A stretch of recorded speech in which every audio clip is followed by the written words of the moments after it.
salvação só vai chegar pra aqueles que têm fé. O nosso Deus está voltando pra te converter. Não pense que a sua vida está no final.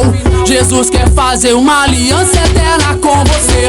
Não é estilo de música que vai te salvar, nem a sua religião que define você. Deixe o Espírito Santo na sua vida entrar. Para ter uma mudança depende de você. Vem que Jesus quer mudar a sua vida. Vem, sai dessa escuridão, há uma saída. Basta você acreditar nos seus sonhos, que Deus vai proporcionar esse encontro. Vem que Jesus quer mudar a sua vida.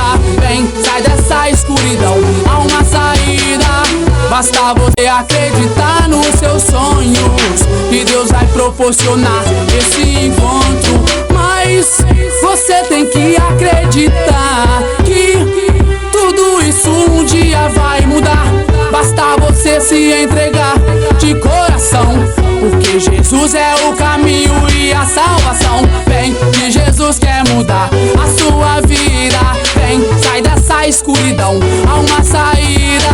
Basta você acreditar nos seus sonhos, que Deus vai proporcionar esse encontro. Vem que Jesus quer mudar a sua vida.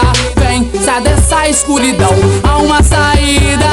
Basta você acreditar nos seus sonhos, que Deus vai proporcionar esse encontro.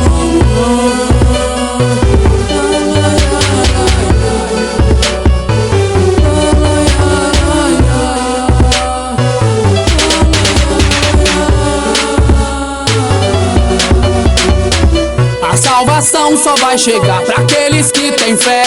O nosso Deus está voltando pra te converter. Não pense que a sua vida está no final. Jesus quer fazer uma aliança eterna com você. Não é estilo de música que vai te salvar, nem a sua religião que define você.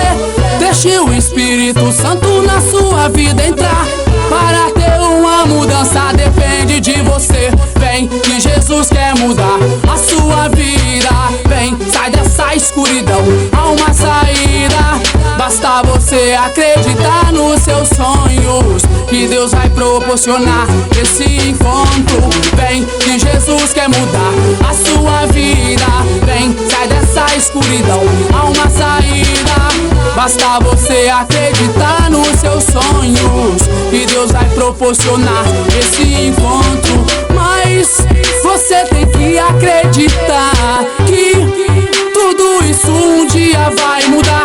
Basta você se entregar de coração, porque Jesus é o caminho e a salvação. Vem que Jesus quer mudar a sua vida. Vem, sai dessa escuridão, há uma saída. Basta você acreditar nos seus sonhos, que Deus vai proporcionar esse encontro. Vem que Jesus quer mudar a sua vida.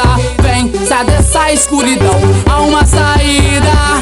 Basta você acreditar nos seus sonhos, que Deus vai proporcionar esse encontro.